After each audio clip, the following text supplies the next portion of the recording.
Hey kiddos, so today we are starting the Civil War. A lot of the conflict and issues that we've been talking about and growing division that has been adding up over the last few decades throughout these period 4 and so far what we've covered in period 5. It's culminating to this event, these years where the United States is fighting for democracy, to show other governments around the world that a republic, a democratic republic, can endure the test of time. And that's the primary goals of Abraham Lincoln and the United States during these 4 very difficult years in our nation's history. So what we covered in the last lecture is the series of events, the issue of slavery, the economic differences, extremism, and political mistakes and compromises that have all led to Lincoln being elected in 1860, and then therefore the South and Southern states seceding from the Union. So today we're going to start with the South Carolina secession and Fort Sumter, and I'm going to take you guys all the way up to the final surrender and Lincoln's assassination at the very end. So Lincoln takes office in March of 1861, and in his inaugural address, he makes it very clear. So at this point, South Carolina has seceded. They've formed the Confederate States. It's just those deep southern states so far. It's South Carolina, Georgia, Florida, Alabama, Mississippi, Louisiana, and Texas. So those are those original 7 states that had seceded after Lincoln was elected. The upper southern states are kind of hanging out. A lot of them, there's a lot of division. A lot of them are unionists. A lot of them think that secession takes it too far, that it's a little radical, that it's overreacting to the situation. They're trying more of a diplomatic approach. And so in his inaugural address, he assures Southerners that he is not going to free their slaves, right? He believes that, honestly, like it wasn't even like a political thing. Like this was something, because he could have done it. Even though he probably didn't have the constitutional grounds to do it, or Congress, right? But he believed that Congress didn't even have the authority legally to be able to do it at that point, especially with the Dred Scott decision sitting the way that it was. And that's just how Lincoln was. He was super analytical. He was a lawyer by trade, and he was a very good lawyer because he knew the law, and the law didn't say that Congress could abolish the institution of slavery. But he also stated that no state had the right to break up the Union because each state has representation, that there's checks and balances, that there's federalism. And when you're a part of the United States of America and you're a part of the Union, like you're there, you're all in. And so then comes Fort Sumter. So we've talked about before how post offices and customs houses throughout the South had been overtaken by rebel forces, by these rebel governments. And one fort in particular in Charleston Harbor, Fort Sumter, which is an island, had been surrounded by Confederate troops but had not yet been taken. And so Lincoln was kind of in this position where he had to decide what to do. So we're in April of 1861. And so Lincoln announces that he is going to send provisions to those struggling Union troops to resupply them. They're starving. They need the aid. And so he makes that announcement. And when they are attempting to resupply them, Confederate troops then fire on Union troops. Okay, so the first shots of the Civil War is kind of like part of the significance. But the real significance is that Lincoln is then going to see that as like not just an act of rebellion, but more aggressive than that. And so he is going to call for troops to volunteer in the United States in order to get troops, in order to put down the rebellion against these Southern rebels. Okay. After he does that, and this is what's really kind of significant about the battle, is that those upper Southern slaveholding states, Virginia, Tennessee, North Carolina, and Arkansas, will also secede after that point in time because they saw Lincoln's act as an act of aggression, where Northerners saw it as the Southerners were being aggressive towards Union troops, okay? They will also move the capital from Alabama to Richmond, Virginia at that point. And kids are always really confused as to why that happened. So a couple reasons. One, the South doesn't have a ton of industry, but where it does have industry, it's located in Virginia and close to Virginia. And so just to be able to kind of control that a little bit better, because also remember they lack the transportation and the communication lines in order to kind of efficiently move resources. And so they wanted to be a little bit closer to kind of like more industrial area. Okay, Virginia also has a lot of money and a lot of power too politically. Okay. So Lincoln, more than any other president, when we're looking at executive power, this is really, really important, especially as we look at 20th century presidents and how they use their executive power.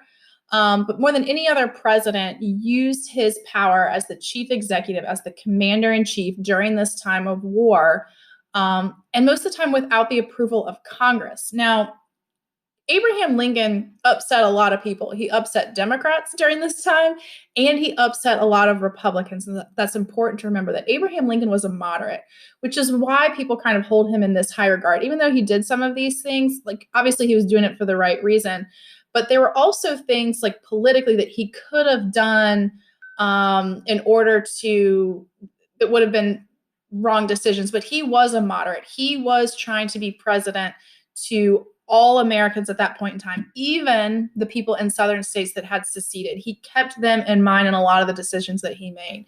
If you choose to watch the film Lincoln for your film review, you will see how meticulous he was and how he debated over these things and had this internal struggle over making the right decision and making sure that he was being fair to all American citizens. And that's one of the reasons he's considered one of the best presidents in our history, what he did and how he led the country during this time.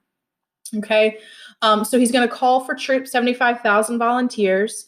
He authorized a lot of the spending of the war that didn't necessarily go through Congress. He also suspended the writ of habeas corpus. So the border states outlined in the gray color right here. So red are the Confederacy, blue are Union states. These gray states are slave states, so where slavery is legal. However, they did not secede from the Union. So when Virginia seceded, and North Carolina and Tennessee and Arkansas, these states could have easily seceded as well after Fort Sumter. It's just that they were more unionists within their legislature than secessionists. Okay. However, there were a lot of Southern sympathizers in these states. When you talk about this war being war, brother against brother, and like it breaking up families, these are the states that's happening, where maybe family members in Kentucky, went to Tennessee and enlisted in Tennessee in the Confederate Army. Those were things that happened. Okay. Now the border states were vital for Lincoln to keep them within the Union. Okay. And he had to do whatever he could in order to do that. Maryland and Missouri were really where they had a lot of people that were kind of causing trouble, and a lot of, like, in their newspapers and things, that were talking about secession throughout the duration of the war. And so because of that, Lincoln had to send in the United States military, where martial law took place. So like Missouri and Maryland was, even though they're within the United States, like it wasn't like business as usual. So martial law means that, their legislature was done away with, and, their Union troops marching through the streets, their curfews, they limited what you said. So with the writ of habeas corpus, that is, that you have to be made aware, you have to be charged with a crime. You just can't be held in prison without ever being charged. That was something that Lincoln did, is that there were Southern sympathizers, Copperheads, as you'll come to know them, were held in prison for the duration of the war, years, so that they wouldn't be causing trouble and hurting the war effort in those states. Okay, because if those border states seceded and joined the Confederacy, it could increase their population by 50%, which in a war of attrition, so a war of attrition kind of means like last man standing, That means a lot. That means that the war goes on even longer. And that's not something that Lincoln could have risked at that time, even though he didn't know how long it was going to last.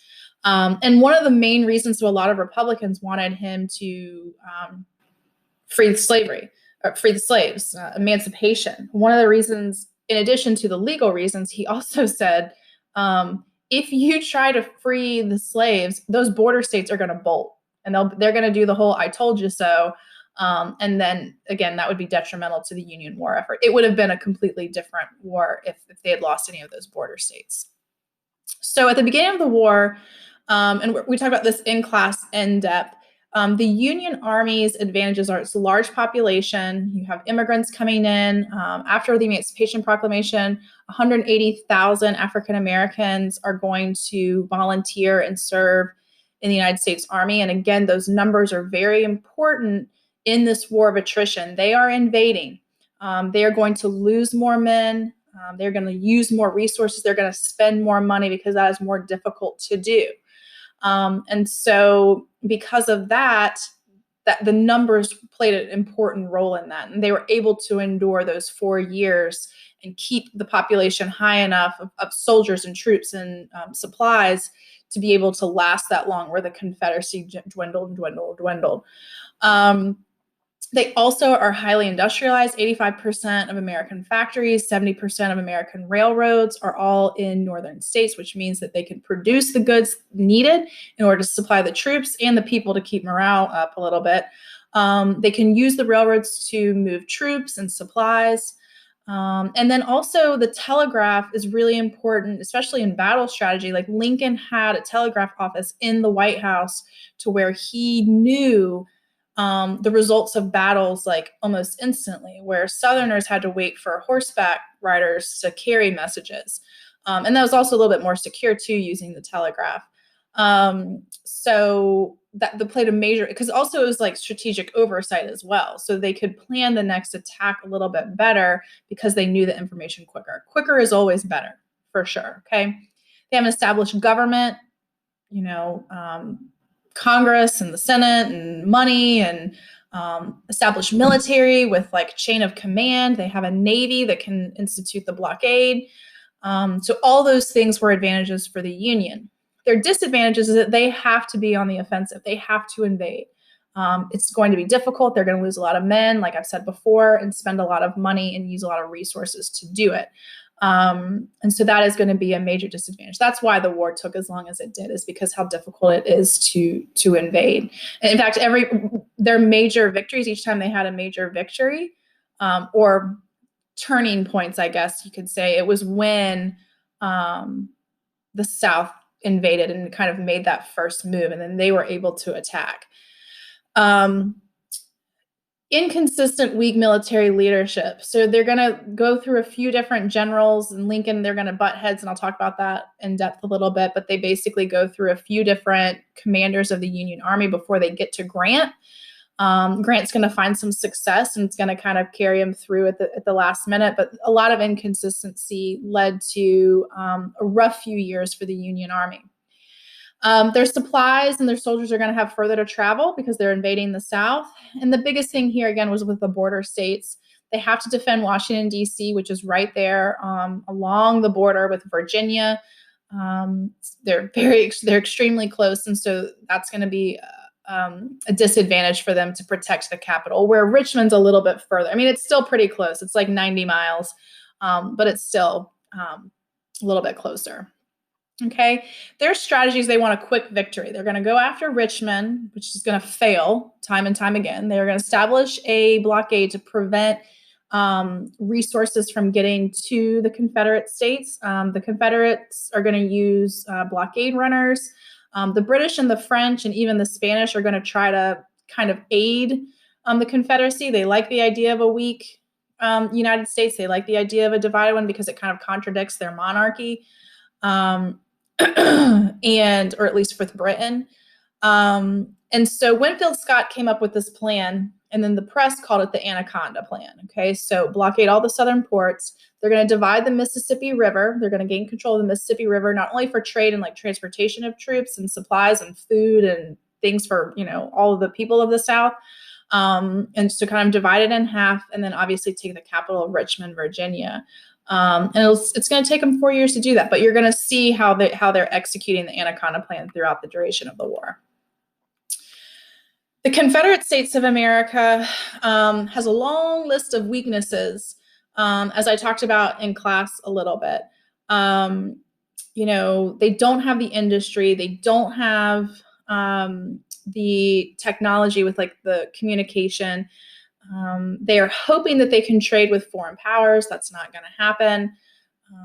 They lack the organization of the government. So their constitution is very similar to the United States Constitution, except for the office of the presidency, as you can see there. Their constitution very clearly like outlaws things that kind of were some of the underlying issues that led up to the war.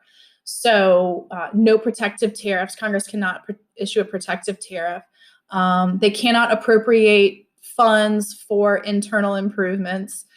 Things like the canals or the Transcontinental Railroad, for example.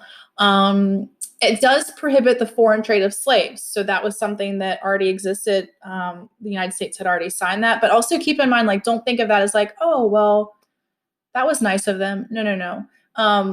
That kept the money in there, what they already had. Like, if you think about how inflated those prices were since the slave trade had ended in the early 1800s, right? They're spending thousands of dollars on certain slaves. So that price was really inflated because the supply was lower, right? They were more in demand. So if you open up the slave trade, in comes the supply, and then the price drops on all of them. So they wanted to keep their investments. They didn't want more coming in. They just wanted to keep what they had so that the price would stay up, because that's where they invested their money. They invested their money in land and in human beings. Okay.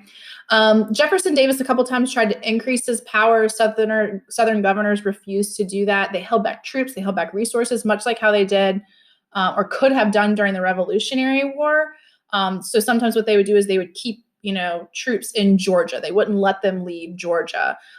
Because it's a confederacy, it lacks that unity and kind of that authority, that central authority. And so, as we've learned throughout history, confederacies aren't the best type of government, especially when you're trying to fight a war. So it's a little bit ironic. It's funny that the state of Georgia even threatened secession. The vice president of the Confederate States urged Georgia to secede. Like, it was just politically kind of chaotic. They were constantly short on money. They took out loans from other governments. They created their own income tax. There's a 10% tax. If you watch The Free State of Jones, you'll see examples of this 10% tax. And oftentimes they stole much more than 10% because they had to feed the army. And they, especially corruption involved with that, with officers and things like that. So it really hurt small poor farmers that were, husbands were gone, women were there to take care of the farms by themselves. And then you have Confederate troops coming through, taking 10% of your harvest for that year, but ended up more like 50% of your harvest. And then how are you going to survive the winter? Okay, so those were some of the problems that were kind of happening in the southern states. The government's going to issue more than $1 billion in paper money, and so they're going to have severe inflation by the end of the war, about 9,000%.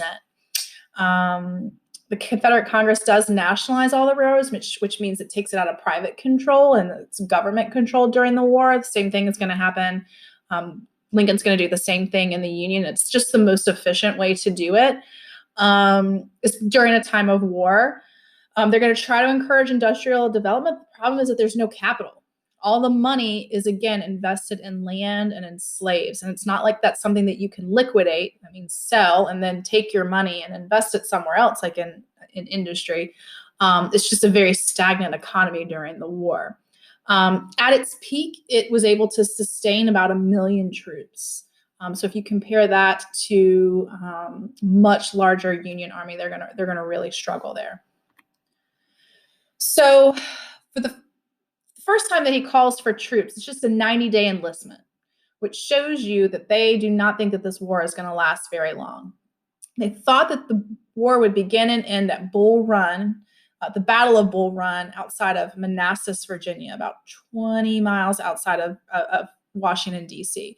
Some D.C. elite decided to pack their picnic baskets and go out on the Hill and watch this battle take place. They thought that the Union was going to win that day, that it was going to be over with, that they were going to humiliate the Confederacy. And that is not what happened at all. In fact, the Confederate troops humiliated the Union troops.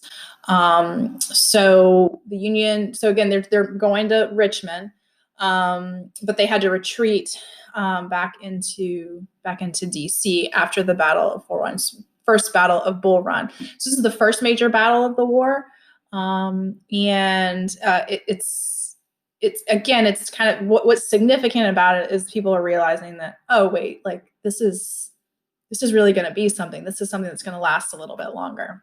Okay, so the Peninsula Campaign is McClellan attempting to take Richmond.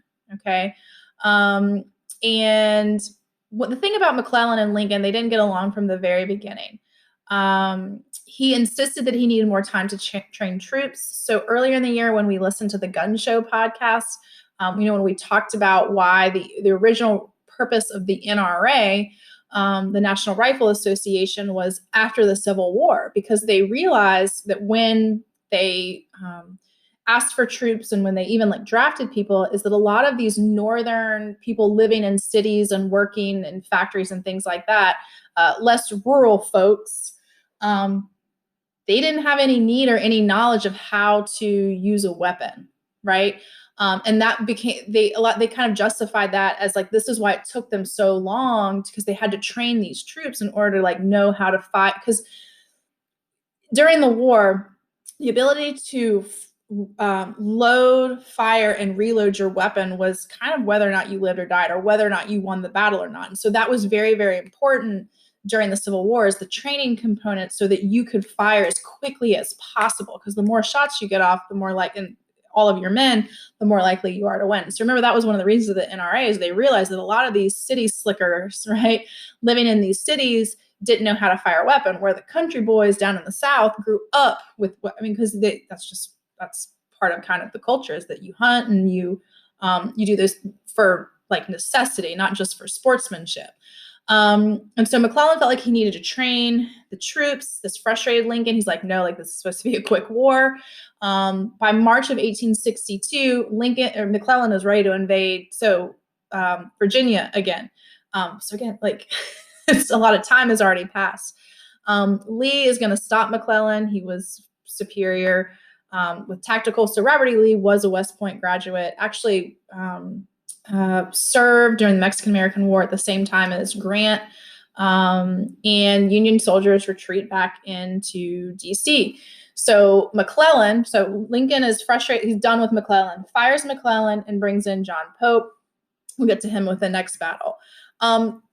Naval warfare, this is kind of a turning point, in naval warfare. You have the Monitor versus the Merrimack.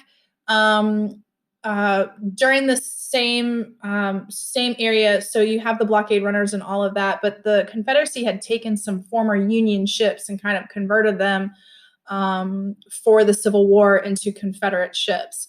And this particular battle, and they're going to have multiple, but these ironclads. So this is the birth of this new type of warfare, naval warfare, with the ironclads. So they have iron hulls. You can kind of see what it looks like a little bit, how it in particular, see how it sits really low in the water like that. It's almost like submarine but that's how you would at night, especially if you sit lower on the water, you're able to be a little bit less visible.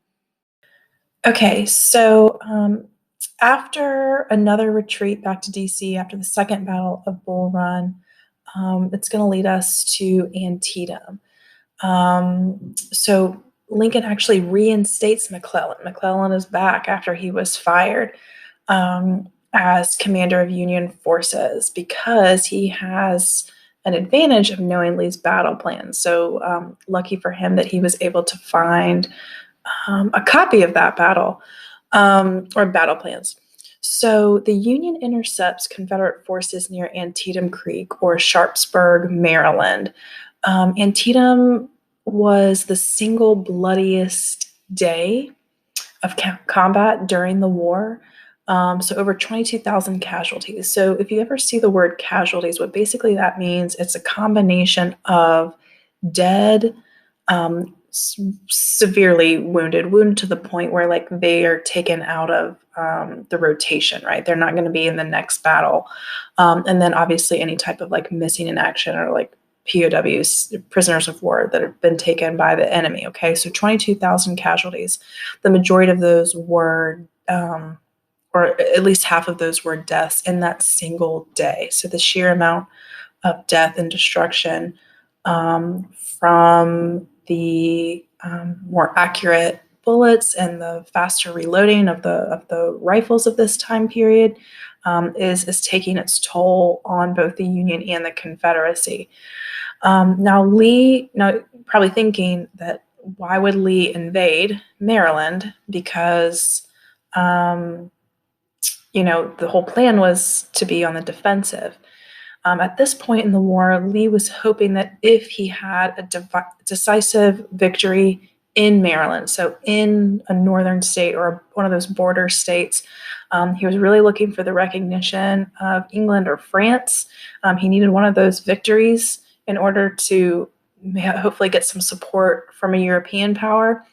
He was also trying to get some of these border states to join the Confederacy, and he felt like that would be something that would persuade them to join their cause. Lee's going to retreat back into Virginia, and because McClellan did not go after him or pursue him as they were on the retreat, McClellan is going to be fired again. Lincoln is going to use this victory, and I have that in quotation marks because they lost a ton of people. The only thing that was a victory about it is that Lee ended up retreating, but there was no strategically. It's not like they really gained anything. But this victory, this morale booster for the country, is when he announced that he was going to issue an Emancipation Proclamation, which we'll talk about in a couple more slides here. We've got a couple more battles to talk about.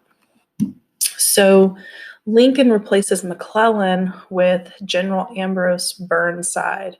I'll show you a picture of him in class.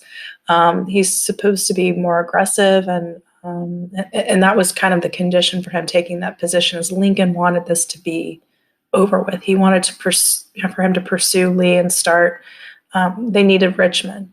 The Battle of Fredericksburg in Virginia of December of 1862, Burnside is going to try to do just that. Suffered heavy casualties, over 12,000 casualties at that battle, and this was when both the Union and the Confederacy really started to see the effects, like numbers-wise, of how the devastation that's being caused by this weaponry. So in America, the Story of Us, we saw how the fact that they can reload so much quicker, and get off more shots within like a minute, for example, that the rifling within the barrel of the guns are more accurate, the mini ball, and that lead, and the fact that they're able to mass produce them at the level that they are because of industrialization. All of those things are going to increase the amount of casualties and the deaths, and that's why we saw so many during this war, and it's devastation that it caused. Now, in the West, Ulysses S. Grant is, in order to kind of achieve the Anaconda Plan, they are trying to move down the Mississippi River. So starting in Illinois, moving south, they capture Fort McHenry and Fort Donelson along the Cumberland River, able to capture some Confederates there. They attack Shiloh, or Confederates attack Grant at Shiloh in Tennessee. They will retreat again, so you're looking at 23,000 casualties. April of 1862, the Union is able to capture New Orleans. So then what they're going to start to do is they're going to approach, so coming from the north and south, after April of 1862, again, trying to accomplish that part of the Anaconda Plan. Now, as for foreign affairs, so one issue that we need to take note of, especially when looking at how Europe is perceiving this war, Confederate diplomats were really hoping to be able to sell cotton to and maintain some sort of an alliance with Britain and France. Their industry depended on cotton. Both of those powers liked the idea of the United States breaking up because we were this kind of, Democratic or Republican experiment. And so the Trent Affair was a situation in which Confederate diplomats, you had Mason and Slidell, who were on their way to Britain, and they were on a British steamer that was intercepted. The steamer was called the Trent, and they were taken as prisoners of war by the United States government. Well, Britain, who they were expecting these two diplomats, threatened war over the issue, and basically said, they were coming here on our behalf, and you need to release them. And so Lincoln said, well, that's not a fight worth fighting. And so Lincoln did release the men. The Confederacy will never obtain any type of full recognition from Britain or France. And again, most of that has to do with the issue of the Emancipation Proclamation, which we'll talk about right here. On the other side of it, the Confederates were purchasing warships from the British. They were called Confederate raiders. They were attacking U.S. merchant ships at the time in the blockade. And as they were seeking the sale of these, they're called layered rams. So they're ships with these iron rams on them that they would use to hit wooden ships. Remember, the Civil War is this transition from wooden ships to iron. And when the Union got word that Britain was thinking of selling them to the Confederacy, they threatened war with England. And so Britain kind of retracted. They said, all right, never mind.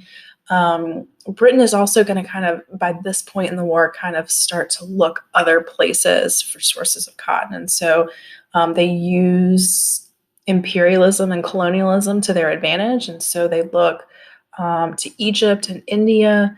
And really after the war, that's where England's going to get most of their cotton anyway. So that's a major turning point in trade relations. And we'll even kind of see some of the effects on the South even after the Civil War is over with. So two main factors that prevented Britain from ever recognizing the Confederacy. One is the lack of decisive Confederate victories.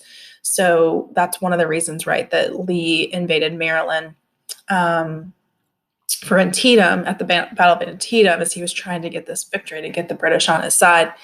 But the other one is going to be shortly after that was Lincoln's Emancipation Proclamation. The British people are very anti-slavery. Think of them as working class people. They sided with the idea of these free soilers where, again, they're not about some of it was moral, but more of it had to do with economic. That they believed that people should work for wages and that slave labor hurt working people that worked for wages. And so Britain could never politically acknowledge the Confederacy over the Union because Lincoln had now condemned the institution of slavery with the Emancipation Proclamation. So going back in time a little bit. So, we've worked our way up through 1863 militarily.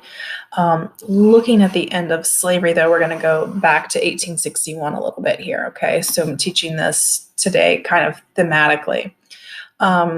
Lincoln, from the very beginning, was reluctant to take any type of action against the institution of slavery, and that angered a lot of Republicans. Remember that he was a moderate. He angered a lot of Republicans because he wasn't anti-slavery enough.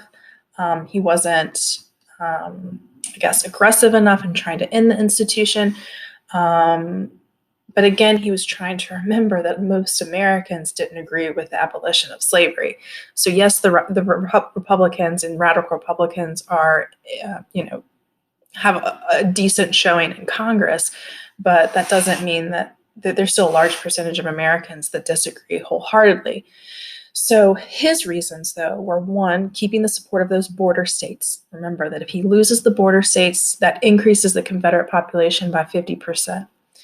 The constitutional protections of slavery, right? You have the Dred Scott decision that even though he might disagree with it, as of now, that's like the law of the land.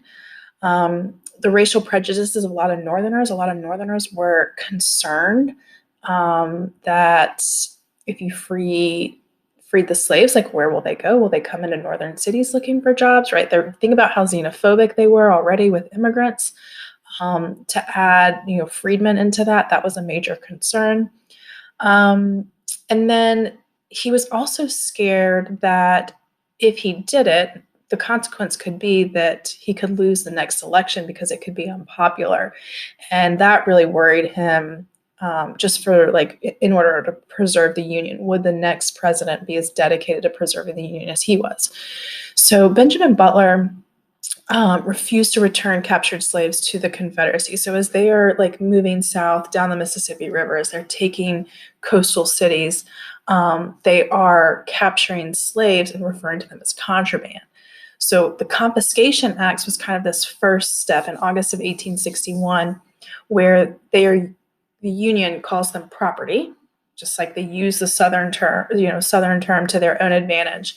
They're seizing property that was used to wage war against the United States, and they knew that that the South was using enslaved labor for manual labor that aided them in a way where they're not having to use enlisted men or white men, right? They're using slaves instead.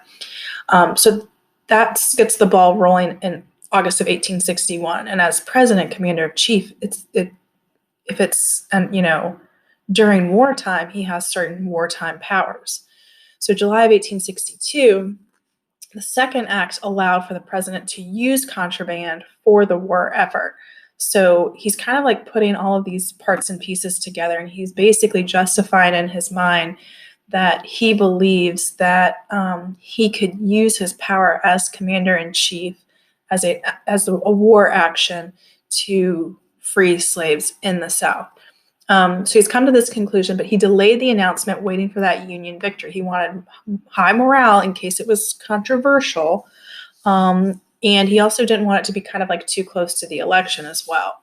So after Antietam, he decides to announce that he's going to issue an Emancipation Proclamation that would take place January 1st of 1863. And the reason that there was kind of this delay is he warned Southern states, because this is the thing. The Emancipation Proclamation only freed about 1% of slaves. Okay, so a lot of people think that, it freed all of the slaves. That's not what it did at all. It freed slaves in rebel territory.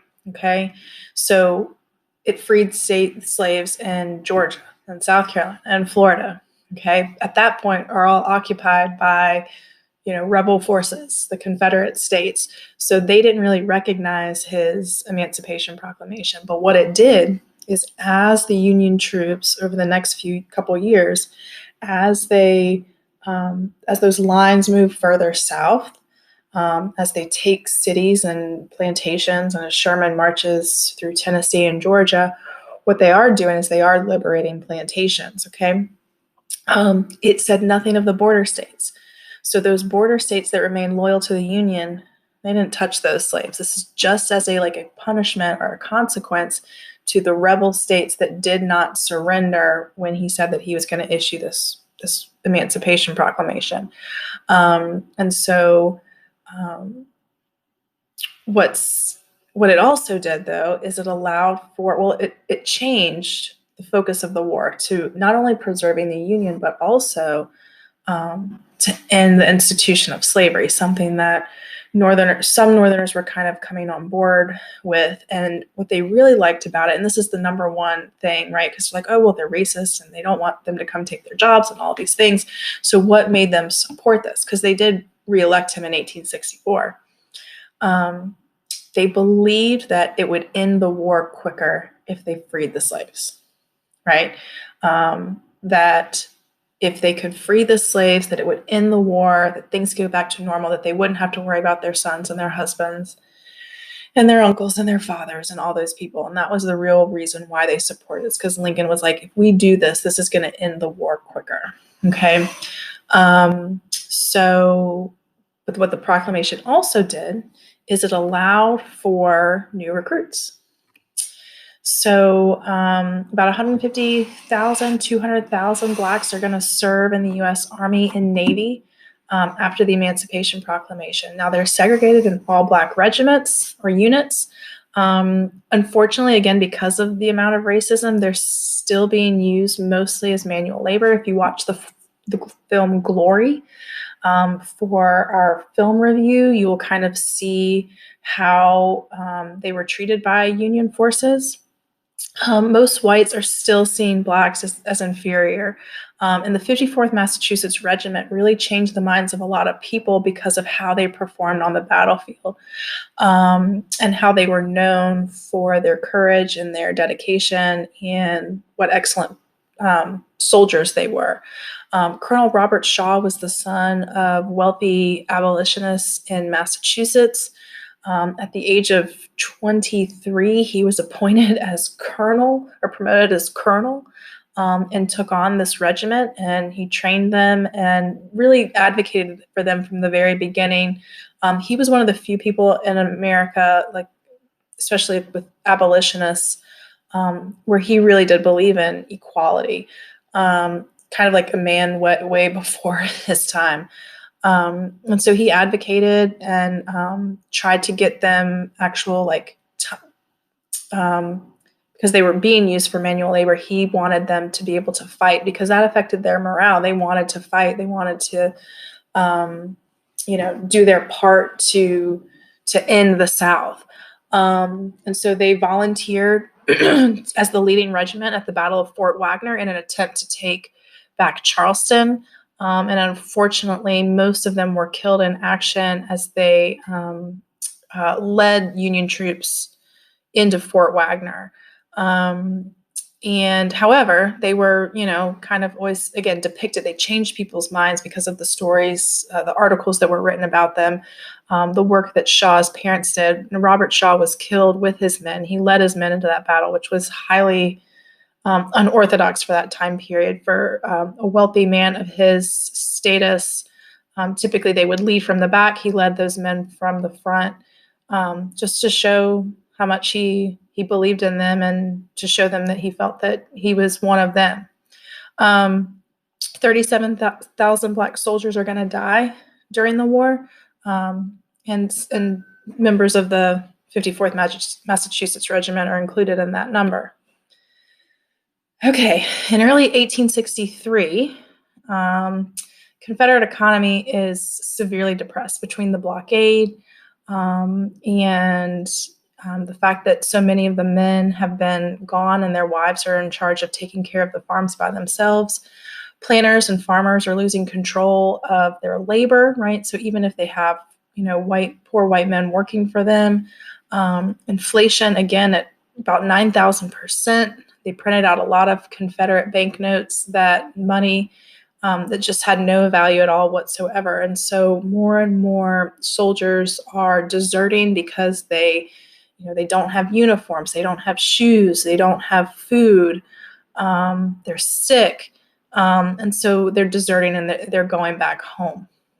The Battle of Vicksburg is an important battle, turning point really along the Mississippi River, because that was the last real major battle, and that they used a siege. So this was Grant at the Battle of Vicksburg. A siege is when they basically just bombard. So heavy artillery bombing, they've surrounded, they've cut them all off from supplies, and you're kind of starving them out. So that one lasted about 7 weeks until they surrendered. A large chunk, about 30,000 soldiers, on July 4th, right? So they now have control of the Mississippi River at the same time as Vicksburg is coming to an end. The Battle of Gettysburg is happening in Pennsylvania. So Lee invaded again Pennsylvania, hoping to capture Union City. There was also, if you're wondering why Gettysburg, there was a shoe factory not far from there, and so they were hoping also that they could maybe get some supplies for their men. And Union forces intercept Lee right outside of Gettysburg, Pennsylvania. And Lee's forces just couldn't compete with the higher number of Union forces, right? So this is the bloodiest battle. It lasted 3 days, over 50,000 casualties. What's most important here about Gettysburg is the timing of it and the fact that Lee's going to lose a third of his army in that battle alone. He's also going to lose 17 generals. So without that leadership, without the men, remember, this is a war of attrition. They already have a lot less men than the Union, and they can't afford to lose large numbers like that, in addition to also losing at Vicksburg. It just all kind of happened at the same time. It was a lot of celebration took place on that 4th of July, that's for sure. This was a major turning point, was July of 1863. With that in mind, though, we're still a year away from the end of the war. So it's still a long year of basically Confederate forces kind of retreating and surrendering and kind of playing cat and mouse a little bit. So with morale low after Gettysburg, Lincoln's going to promote Grant to commander of all Union forces after that winter of 1863 going into 1864. And now they have control of the Mississippi, and now they are focusing all their forces on Richmond. They actually used trench warfare. A lot of people think that was, World War I, but now trench warfare at this point in time is being used in Northern Virginia. So that's going on in Virginia. And then you have William Tecumseh Sherman. He has been given the authority from Lincoln to use something called total war.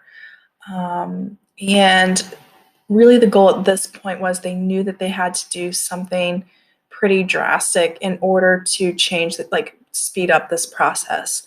The election of 1864 took place during all of this. And so Sherman basically leaves Chattanooga, Tennessee, and marches to Atlanta, Georgia. They burn Georgia to the ground, and then to Savannah. Then they move up to Columbia. They go through Raleigh area and move north that way. Total war this isn't just battles. This is devastation. They are burning farms, towns, rail lines, anything and everything that the Confederacy, and really the people, this really did affect the people. They're not killing people, but they are, they're really trying to affect the morale of the South, and it did. It broke their spirit. They're already poor and they're already struggling. Sherman's March to the Sea is what it was called, and it definitely broke their spirits, which that was the entire goal. So when Sherman arrived in Savannah in December of 1864, he sent a telegram to Lincoln saying that he had an early Christmas gift for him and that it was the town of Savannah. So at this point, everyone knows that the Confederacy is going to lose the war, which for the first 2.5 years, they were losing. So it just shows you that, the Confederacy's plan of trying to draw out the war as long as possible, right? It was a good attempt, but with Lincoln and his dedication and the American people, also Northerners at least, supporting him a little bit, they were able to kind of hone in on the Confederate troops. So politically, the election of 1864, he's running for re-election. His challenger is none other than General George McClellan. Yes, the man that he has fired twice is challenging him for the presidency. So he is someone, it's called an anti-war Democrat, that he wants to end the war, bring about peace, negotiate a treaty. Remember that Lincoln's whole entire view is he will accept nothing less than the Union. He does not recognize the Confederacy as a government. They are rebels, and they need to surrender, and then that's the end of it. So Republicans that year, though, renamed their party the Unionist Party. They're trying to attract Democrats that are in favor of war, that they think that the war is worth all of this effort, and that those do exist. One of them is Senator Andrew Johnson. Andrew Johnson is from Tennessee. When Tennessee seceded, he left the state. He was a senator from the state, and he said, "No, I'm the United States of America. This, the reason that they're seceding is to protect the wealthy planter class." He was a white supremacist. Don't get me wrong. We'll talk a lot about Andrew Johnson, but he saw wealthy white planters as the enemy. He believed that they caused the war. He believed that they created an unequal economic system in the South that affected poor whites like himself growing up. And so he ran as the vice presidential candidate with Lincoln in 1864. Now, electoral vote-wise, you can see that Lincoln and Johnson did very, very well, but McClellan still took 45% of the vote. 45% of Northerners were willing to negotiate an end of the war in the fall of 1864, when the tide had turned, and like they were this close to it being over. And I think that that's interesting in showing like Lincoln's commitment, obviously, but just like the what if McClellan had won, like how different the world would have been today. Okay. In his second inaugural address, my favorite speech that he's ever given, he's talking about how they know the South is going to be defeated. And he talks about how they need to be treated with kindness and accepted back into the Union. And he talks about with malice toward none, with charity for all. He really did, again, leadership-wise, he knew that he was president to all Americans, Confederate soldiers, Union soldiers, the widows of Confederate soldiers, and the same in the North.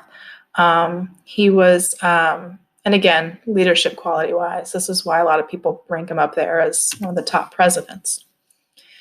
So, moving closer, so that's March of 1864. They now have, so Petersburg is the last major stop, I guess, major stronghold, Confederate stronghold before that you get to Richmond. Grant has a siege on Petersburg, and again, desertions are common. More and more start to desert.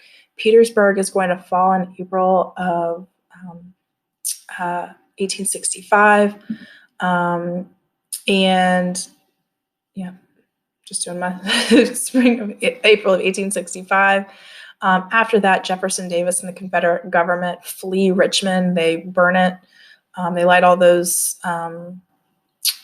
top secret paperwork and all of that. They light the city on fire and they flee. Union forces will replace that Confederate flag on April 3rd. So Petersburg on April 2nd, Richmond on April 3rd. Lee's army starts to retreat south. They're trying to meet up with other Confederate forces in western North Carolina. He's only got about 30,000 men with him at this point. And Grant surrounds him in Appomattox, Virginia. That is where Lee will surrender to Grant. Grant met prior that month and saying, like, when the time comes, Lincoln made it very clear that he wanted the Union to treat them with honor, let them keep their guns, tell them to go home, give them food. If we, let's get some rations together so that you can give them some rations or whatever they need, and just tell them to go home. And that's exactly what happened. There were no cheers or celebrations had by Union forces at the surrender. It was because, really, how did anyone win? It was, the country had been devastated within society, politically, economically. Everyone was just glad and relieved that it was over. Okay, so that's on April 9th. Less than a week later, on April 14th, President Lincoln and his wife went to go see a play where a Confederate sympathizer by the name of John Wilkes Booth had orchestrated the assassination of Lincoln. There was also an assassination attempt on Secretary of State William Seward, an attempt also on Vice President Johnson. Those did not go through. didn't go through with Johnson. And they did attack William Stewart, and he was wounded but not killed. Okay, which puts Vice President Johnson now as president. And we'll talk about him and how he struggles during Reconstruction. So the secession is going to cause the Republican Party to have majority in both houses of Congress. Okay, so kind of like looking back again, kind of go how it affected civilian life. The radical Republicans were the ones that called for the immediate abolition of slavery. Moderates were more thinking like just economic opportunities for whites, more conservative. The Democrats, supported the war. They criticized Lincoln. You have the Peace Democrats, or those anti-war Democrats like McClellan and Copperheads, who are going to oppose war. We kind of talked about them a little bit already. Remember that Lincoln had suspended the writ of habeas corpus so that he could arrest people and kind of keep them under lock and key so that they wouldn't be, agitating and affecting the war effort.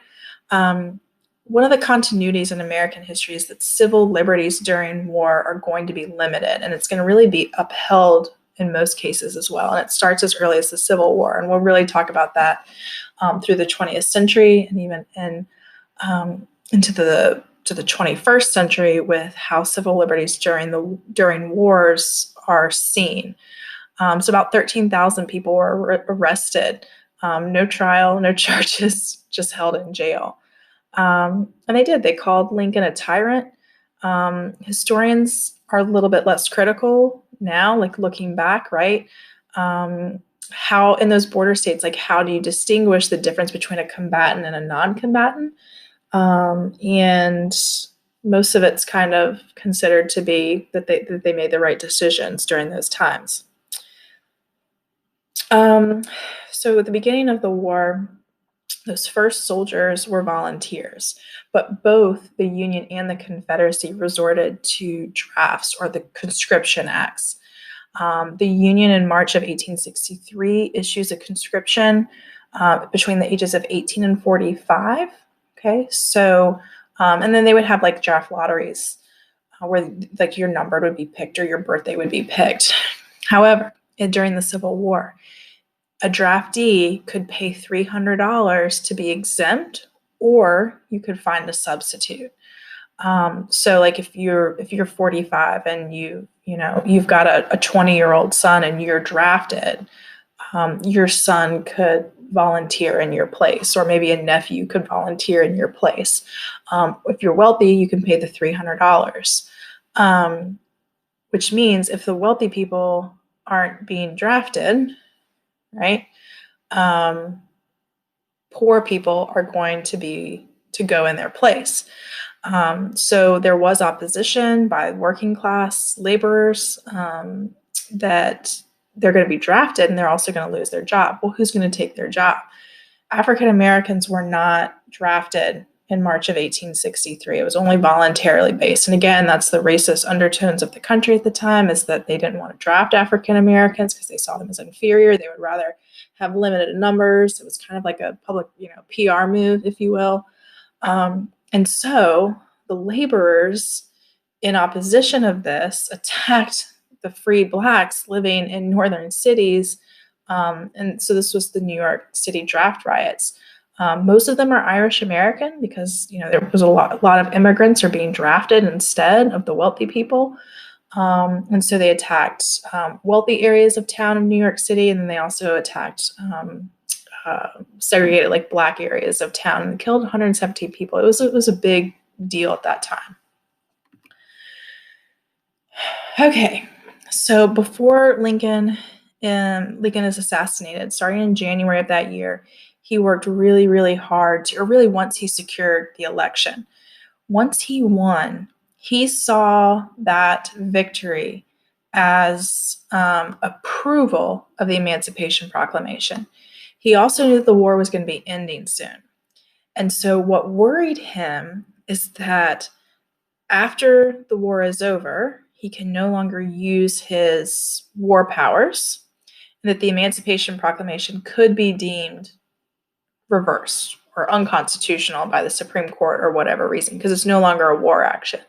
And then all of those, the South is admitted back into the Union, they get their slaves, and he was just worried that all of that would happen.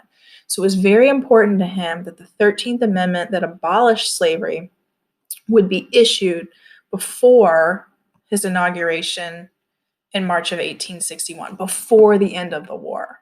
Okay, more importantly, before the end of the war, because he didn't want that to be a bargaining chip on the table. And in fact, the South considered to surrender much earlier, probably like 3 months earlier into like before April. So like, I want to say like February or March, they were negotiating a surrender, but what they didn't want anything to do with the 13th Amendment. And Lincoln's like, well, I'm choosing the 13th Amendment over your surrender, because he knew that they were going to have to surrender eventually. With that, though, weighs on him the fact that they had 3 more months of bloody fighting and lives being lost, because he chose to pursue the 13th Amendment over the surrender of the war. Now, Americans at that time did not know that he was planning that. They would rather the surrender come first. The only reason that many of them supported the 13th Amendment is because they thought it would end the war quicker. So it is passed by Congress in 1864. If you watch the film Lincoln, that is what the film is about. It's about these few months where they are procuring votes for the 13th Amendment, and it's excellent. It's very, very well done, and it's amazing to see how much effort and time went into that. And it did. Abolition gave this new meaning and concept of American democracy. Lincoln had made multiple, like some of his most famous speeches between the Gettysburg Address and even like the Emancipation Proclamation. He addressed these ideas like going back to the Declaration of all men are created equal. He talks about how this war is bringing a new birth of freedom. He wanted to kind of redefine the country in 1864, 1865 in a way that maybe Thomas Jefferson wasn't ever able to actually do in 1776 as much as he wanted to do so. And that the war, that yes, they're fighting this war, but it'll be worth it in the end. And even when we looked at his Thanksgiving proclamation, you could kind of see that he believed firmly in the fact that the Union is worth all of this. Like, yes, the death, yes, the economy, all of these things, it's going to be worth it when we can show the world that this government that was created back in 1776 and the 1780s, that it can withstand the test of time, and it can withstand problems as severe as the institution of slavery and economic differences and social differences that really divided the United States at this point in time. So financing the war, the United States is going to borrow $2.6 billion. Most of that's going to be government-issued bonds to Americans. They added excise taxes to help pay for the war and instituted the first income tax. Again, small percentage of Americans were paying income tax at that point in time. They also issued the first paper money, greenbacks. U.S. Treasury is going to issue more than 430 million greenbacks. They could not be redeemed in gold. So this is when that process kind of starts, which is obviously going to add to inflation. Prices are going to rise by about 80%, which I know is a lot. But keep in mind that in the South, it was at over 9,000%. Confederates are also going to raise taxes, and they're also going to print paper money, but they have far less backing for that, and that's why the inflation took off the way that it did in the South. Okay. Really, when we're looking at the effects of the war in regards to industrialization, it is going to take off in the North. Industrialists are going to take every advantage of the government's demand for military supplies. So like, if you were making farming pitchforks before the war, you're making bayonets now. I mean, they transformed their factories to produce whatever the military would buy. What they also did is they charged whatever they wanted to, and that's pretty much how it works, even today. So war profiteers are making millions off of the federal government, and it's going to really finance the factories and the industry, especially like the Gilded Age, which is the next time period we're looking at. The negative side, though, here is that the factories and the businesses are making really huge profits, but it didn't make its way down to the workers. So even though prices are inflated, right? So inflation, so the cost of goods are more expensive for the average worker, their pay did not go up in accordance to the rate of inflation. And so that's going to account for a huge gap, a huge disparity between the top earners and like the CEOs and the executives and like even middle management and then the working class people, which is going to kind of inspire the progressive era reforms that they're going to attempt in the 1880s, really through the 1920s. So that's looking into the next unit. So when Republicans have control, they get to pass a lot of pretty much any legislation that they want. And so before the war, we talked about the homesteaders and the Homestead Act, the Transcontinental Railroad. All of those things are going to be passed after the southern states secede, right? So they don't have to worry about that legislation being blocked anymore because of them worrying about new free states being added in the West. We talked about the Morrill Tariff Act. The Homestead Act is going to, in order to promote westward expansion and migration, it's going to offer 160 acres of land to any household that promised to live there for 5 years. There were other couple requirements. We'll talk more about the effects of that in the next unit. The Morrill Land Grant Act encouraged states to use federal money to create agricultural and technical college. So when you think of like Texas A&M, Agricultural and Mechanical School, North Carolina A&T, so Agricultural and Technical School, those were used or created with federal grants in order to kind of encourage education, especially in regards to like agricultural development, especially in the West. And then the Pacific Railway Act is what's going to authorize the Transcontinental Railroad. That will be completed in 1869. And again, we'll talk more about that in the next unit.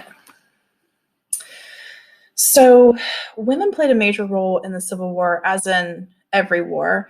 We talked about the role that they played in the Revolutionary War, but the Civil War is going to kind of be somewhat of a turning point for women. Again, they're working in factories, businesses, and farms. They're also raising their families alone. Most importantly, probably, and how most people think of women during the Civil War is the role that they played as nurses and volunteers to the soldiers during the war. Clara Barton was a combat nurse. She was known as the Angel of the Battlefield, and she is going to revolutionize how you treated soldiers, and a lot of it had to do with cleanliness. She will later go on to found the American Red Cross. When the war ended, men returned to their jobs, right? So women go back to kind of the home, kind of that idea of the cult of domesticity. Now, if they lost a husband, which if you think about how many women lost their husbands, or a lot of them were because of the damage that the mini ball does. A lot of them were severely disabled. Life was very difficult for them, and especially because there are not a lot of occupations. Once the war is over, like men are going to be hired in these jobs first. They're not going to really hire women. So there's limited occupations for these women that are having to support their families. So two permanent effects for women after the Civil War are nursing occupation. Before the war, that was a man's job. It wasn't, it was indecent for the women, but really what they realized is during the war is that women were much better at nurturing. The job of a nurse during the war was much more important to it did well with, it suited women between the nurturing and the cleanliness of it, I guess. And so nursing is going to be almost like strictly it's a feminized occupation after the war.